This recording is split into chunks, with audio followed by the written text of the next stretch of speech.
Welcome back from the commercial break. I believe it's a good weekend, and tell someone who is not following us, our discussion, to join us. We are still moving on, discussing on how sustainable development goals will be implemented successfully in Uganda's economy.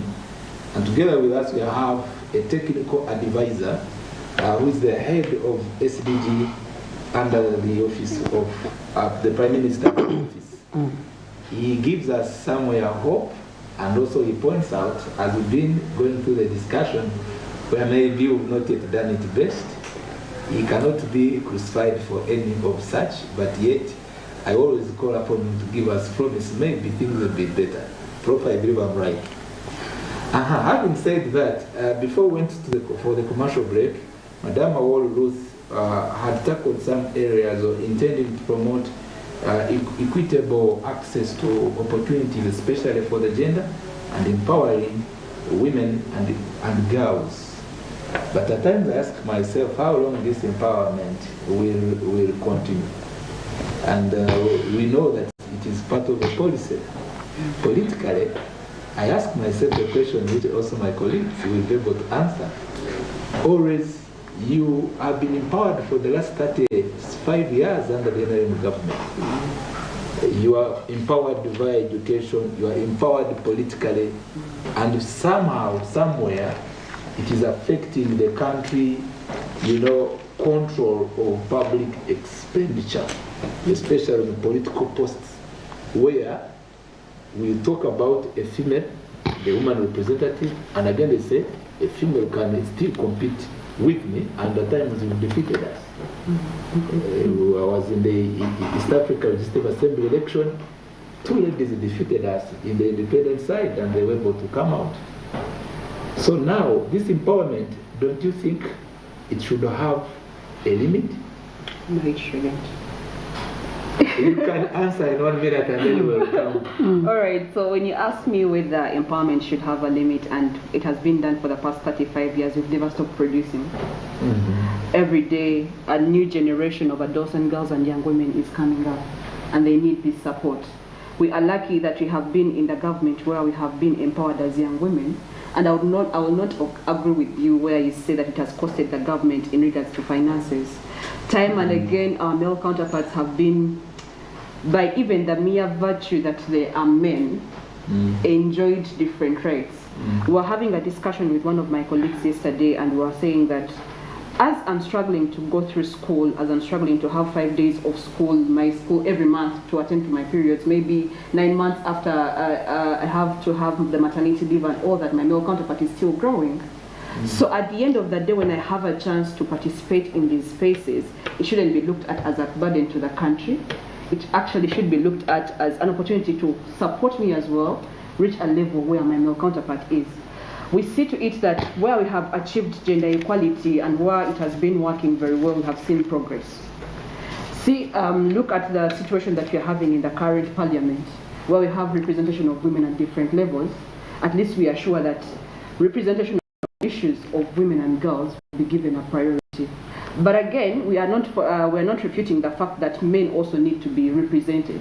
And now that's where the equal competition comes in. What we are looking at is having women compete on the same ground as men, but where need arises, we need equity.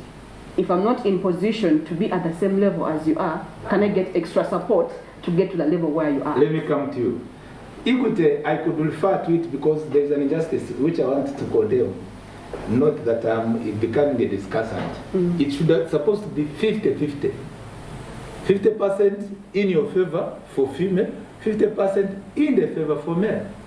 Because what is happening on the ways we are trying to achieve the sustainable development goals, there is something that is happening, Prof, and you kindly take note of this. The male child, there is a tendency of thinking that they don't need any attention. Even the public, as we look for those who are to be supported for school fees, they have ended up now, others going for border riding, others going for street children. And because the attention of the male child, as you were talking about the young generation, is seeming to be declining terribly with no one caring. And that's why I come to you, Prof, don't you think there's a gap that needs to be addressed in terms of the understanding of the achieving gender equality and empower all women. That's one. Two, after 35 years, we are supposed to have had a target. Why don't we streamline our institution? Now, if I talk of parliament and elsewhere, if we say we have a district, we have a woman representative, and suit another post, it's circled for the male representative, even two. I'm bringing this concurrently and coherently to be able to look at how we can build strong institutions that are overlean government, not create opportunity, male, female, then again you enlarge it, you know, here when the female and male, and we do be able to do a 50% formula. I would like to hear you. Yeah, thank you very much, and dear listeners, we should first of all thank this government for having put relevant institutions and laws to make sure that there is gender equality. Where did we come from, and where are we now? Now, talking about now, you will notice that, as she has indicated, that around 47, or actually 37% of the cabinet ministers are women, of whom the vice president, the prime minister, the speaker are women. And when you look at other key ministries like education, like energy, you see, they are led by women. So I think, wait a bit, an imbalance, but you see they started when they were low, but now they are coming towards the 50. But we should go back to the other question of equal opportunities, where you are saying, why is it that women were given all these opportunities, but still there are still problems at the lower level? What are women doing in all these 35 years where they have been given that power? That's what we should be looking at. But otherwise, I think government intention was to make sure there is equality, and it is coming up to that one there. So it's a matter of empowering these women to make sure that they support even what about the empowerment of the male child? Because that's where now we shall come, before he comes in. Yes, sir. The empowerment of the male child, I think, is what we have to look at, because results have shown that in the primary there are more girls now than boys, which was not the case before UPE. But when UPE was introduced, parents took advantage to send their children, their girls to school. So now it may have to be looked at, and then we balance that one up. Okay, I could, before I come on. Yes. I appreciate the concerns that are being raised on this table, but we need to begin from the intent. What was the intent of affirmative action? The intent was to uplift the underprivileged gender, and that uplifting was not meant to disadvantage the boys or disadvantage the men, but rather to provide equal opportunity, to provide equal platforms for both boys and girls. And we have seen this work out very well in enrollment, improving the enrollment rates in primary schools and so on and so forth. And I want to believe that for any policy that is implemented, it is supposed to be evaluated from time to time to see has this policy actually achieved its intended objectives and goals. And if there are concerns at this point in time, I think it would be appropriate to say that we need to start considering evaluation of the affirmative action policy and see how far has it gone.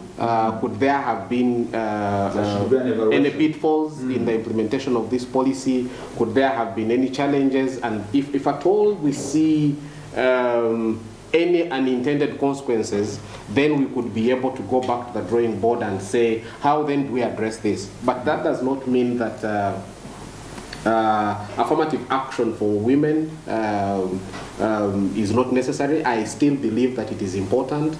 We just need to see where, for instance, we have had challenges in the implementation of this policy, and we could be able to fix some of those gaps that exist in the implementation. Okay, as you were, responding to that, remember there is something which is pertinent relating to the giveaway of some of the gazetted areas that are supposed for environmentally conserved areas in the city and in other urban areas, and those which are not directly known to us. But this is open information, And I will not crucify our representative from the Office of the Prime Minister, but conserving, we are talking about, this is goal 11, make cities and human settlement inclusive, safe, resilient, and sustainable. And they cannot be when we are not taking care of conserving the environment and also allowing some rightful urban agricultural practices. To accord, that has made research. Mr. Mbawazi, Jonas Musinga. Yes, Musinga rather. There has been a controversy of giveaway of some of the wetlands to some investors in this city, in this Kampala metropolitan and some other urban developing cities. Of course, not forgetting even in municipalities. And those whom they say the big Muganda Chebaita Banene, and they hear that they are either the owners of those projects or they have given away for an investor. What is the roadblock to achieve what we intend to achieve, to conserve good development for our cities and make our human settlement inclusive indeed? Thank you. Under the SDGs, the implementation of SDGs, particularly Goal 11, Uganda committed to developing sustainable and livable cities, and these are supposed to be green cities. But Uganda, just like any other country, is being overwhelmed by capitalistic interests, just like any other country. Interests that consider mainly capitalistic agenda or individualistic agenda, if I may say, that does not consider sustainable living and also concern for others. And because of this, we see destruction of very important ecosystems, like I said earlier on, where, for instance, some wetlands have been taken over by human settlement. Some wetlands have also been, we've seen buildings being erected in very fragile ecosystems. One of them is Centenary Park down here. We've seen a number of even rivers being taken over in some cities like Mbarara. We see destruction of the river bank. We see sand mining in the river. We see a number of things. And this, for instance, Mbarara City, the River Rees happens to be a lifeline of Mbarara City.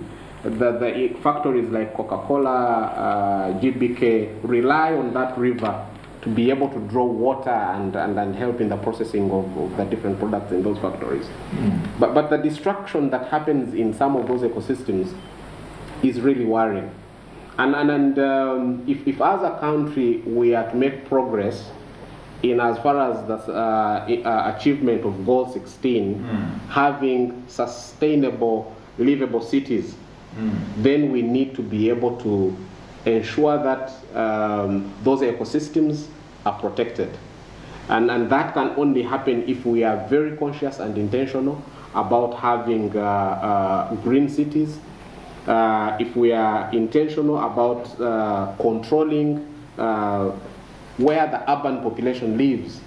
We see, for instance, a mushrooming of so many slum areas in different places, and where the people that live on the margins of life in these cities are, they'll evade any place, whether it's a wetland, whether it's a hilltop, whether it is a forest, they will evade it. And we need to be able to control these settlements and be able to provide a livelihood where these people could be able to have a better life. And then also we need to see that there is water for everyone in this city, or in the cities that are mushrooming. And recently government approved creation of 10 more regional cities, and 5 more are coming. So we need to be intentional to make sure that these cities are physically well planned And we have an act, a physical planning act, that stipulates how some of these cities are supposed to be planned, how settlements are supposed to be planned, how green parks are supposed to be created.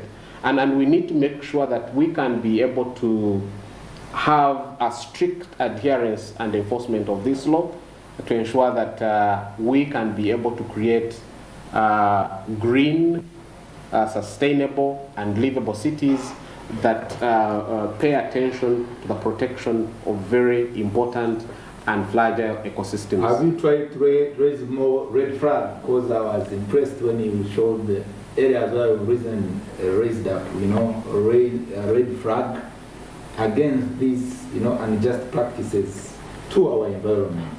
And the good thing, you're able to identify more, and at in a national perspective. What is your strategy to do raise more advocacy? The red flag, because yes. The way you were doing it. Yes, I want to say that Accord as an institution and other partners, we have had a number of interventions on not only greening the cities but also greening the economy. We happen to host a Green Economy Coalition network for the East Africa. The hub is hosted at Accord. We happen also to be members of the Global Coalition on the Green Economy. And arising from that, we have had intentions along river systems in this country, particularly focusing on River Rizi. We have been trying to implement a number of activities in the restoration of the River Rizi catchment area to make sure that we provide alternative livelihoods for the people that are dependent on that river, to make sure that we could be able to restore the integrity of the river catchment area through planting trees and restoration of the entire river system in 13 districts that are covered by that river. And in doing that, we are engaging different government structures, the districts that I talked about, 13 of them, the city as well. We are engaging with the city. NEMA has been part of that process. And we have also helped work with government to develop a restoration plan for River Rizi catchment area. Okay. Yeah. I appreciate you and our encouragement on behalf of the viewers who are following us at tweet at Smart24 TV and also at Dr. Tinyerwa. We continue to advocate and aspire for the best. And to our dear representative from Accord, Mr. Mbabazi Jonas, we continue to appeal to you that it is indeed important to expand your network and also be firm. We are behind you because you are researchers, you are not political, and even some other channels available, petitioning the speaker or ensuring that you engage government and the citizen to reach a time they say, no, this one is dangerous. Coming back, thank you so much. Coming back to Professor, it is very vivid and open information as we were able to have access to the clip of where the president represented us as the head of state and the former prime minister. The effect of not taking heed of these SDGs, especially in a matter of making cities and human settlement inclusive, conserving the environment, is pertinent. You ever seen a clip of how floods invade some well-developed cities? Look at it, especially in the Eastern Europe, and when you look at it, you say, what's this? But remember, at a certain point, there was negligence, there was carelessness, and all of a sudden, as you see, like Kampala, hit by flood, every building rolling away, and also, cars. Before that happened, for a future generation, why is it that the government assertiveness to term this kind of actions that we will be able to, keep us safe cities in the future is not being done? Any technical advice given? Any action being taken so far? Any action taken, I think you are very right, because it happened in Uganda 2 months ago, in the Bududa, where the forests were swept away and the whole valley was flooded with water. We lost lives. And so, of course, they are concerted efforts, and the policies have been put in place to make sure that they plant trees, they evacuate the people who are living in the mountains, which are not safe, And then the other one, for the case of the cities, government has created, actually has expanded the number of cities. We had Kampala city, but now we have 13 cities. So there are efforts to make sure that they build these cities and then make sure they plant trees the cities, but still it is a bit wrong. Chip in a bit. He mentioned on well-planned cities. And I want to be critical on this. We've had the creation of districts, creation of municipalities and cities. The element of well-planned urban cities seems to be lacking. They declare a city, you find that the following day or the following month that they are saying that we don't have funds to fund the cities. A city is mentioned by name, but in terms of the physical planning and the funding, it's not there. And for a critical analysis, maybe we still have time to achieve it. Don't you think there is something lacking, or what should be done in order to realize it? I think there is goodwill. There has been a goodwill of creating cities, and of course we know what good cities should look like, and the ministry concerned should be taking charge and make sure that good plans are developed for these cities which have been developed. And then funds. The plans are there, they have been developed, but they should be followed.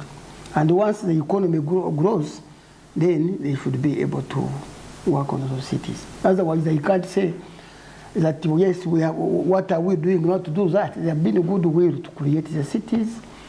There is a ministry responsible. They have developed good plans on paper, they are there. What remains now is implementation. I've identified the and then availing funds to those ones. Okay, I've identified the gap, but our technical advisor is saying to you, dear viewers, not to me, that there is a goodwill. So that's the hope he has given us. Goodwill, and then we have to implement. Yes, definitely there has been goodwill. To promote the urbanization agenda in this country. The challenge, however, has been our level of preparedness to have the cities. For instance, when the first 10 cities were created, the challenge was the level of preparedness of the municipalities that had been elevated to city status or that metamorphosed to city status was wanting. The communities living in these cities at that time had not been adequately prepared to elevate themselves and the expectations to the city status. And also government, on the other hand, was also not adequately prepared to avail the necessary resources for these cities. And consequently, we saw government going in high gear after the creation of these cities to create structures for these cities, administrative structures for these cities, because at that time there was no existing structure, staff structure for the cities. They were operating using a budget at that time that was for the municipalities, the parent municipalities that created them. And now we see some limitations in terms of implementation. Like he has said, yes, the goodwill is there. Now we need to see the implementation taking place. But the level of preparedness now has been the challenge. In the next phase of the cities that are going to be created, government is committing that they need to, first of all, ensure that the places that will have those cities are adequately prepared and to ensure that they can be able to have the funding capacity. Exactly.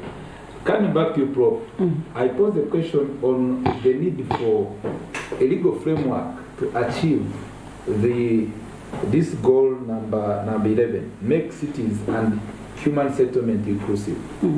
There is the Kampala City Council Authority Act. And these newly created cities are still operating under the guidance of the Local Government Act. And to me, as a public policy analyst and expert, it seems to still be contradictory and unrealistic to believe that Kampala at a certain moment, which is supposed to be equal to Lila, the other one operating under Local Government Act, the other one operating under Kampala City Council Act, To you, in your announcement, much as it might not be having a streamlined way, what could you propose? What I propose is to revise the law, and I think it is being done. It's among the laws which are being revised by the Parliamentary Council. Okay. As you rightly put it, previously the Act was talking of the towns, not the cities. We had one city, but now we have expanded to about 13 cities. So the operations are completely different. Okay. So it's being revised. There's a need to revise the law? There's a need to, but it's being actually, it's in the pipeline. Okay, that's good. Let's go for the commercial break. We'll be dealing with the last segment of our discussion. Please stay tuned, and all of us will be concentrating on goal number 8, promote sustained, inclusive, and sustainable economic growth, and also take consideration to have a resilient, build a resilient infrastructure that promote inclusive and sustained industrialization and innovation. That will be part of our last elements of discussion as we give in proposed recommendation to realize the achievement or the implementation of SDGs. Stay tuned. See you in after this commercial break.